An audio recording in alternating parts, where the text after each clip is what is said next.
big distortion for me really is between the financial economy and the real economy and the way these relate to each other. And I'm not sure that we can pin all the blame for that on monetary policy. So I agree that what it has led to is this feeds into the inequality, that as you financialize a real economy, those who already have financial assets are in a different position from those who do not. And, you know, if you're in an economy that doesn't have any kind of inheritance tax, and this is not merely for the current generation, but it's for future generations too.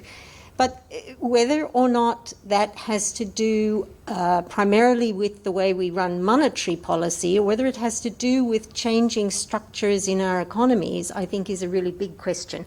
And we should be careful where we pin the responsibility, because we can waste a lot of time trying to fix the wrong thing. If what we care about are those inequalities, then my policy prescription is let's deal with those directly. And in many economies, what we've seen is that as the manufacturing sector diminishes and as services, including financial sectors, become very large, it's that distortion which is problematic. And the kinds of labour market that you need and the kinds of education and preparation that you need to position people to do well in that economy, those are big fundamental questions that are not monetary policy questions. So that's one of the big things.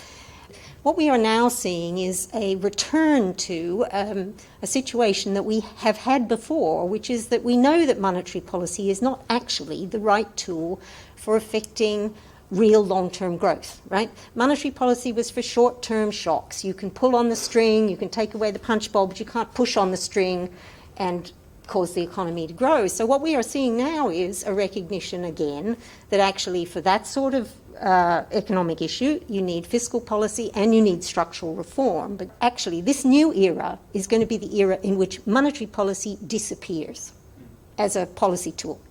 It becomes a part of our fiscal policy and structural policy package, but it is, as an independent policy, it's gone. GLOBIS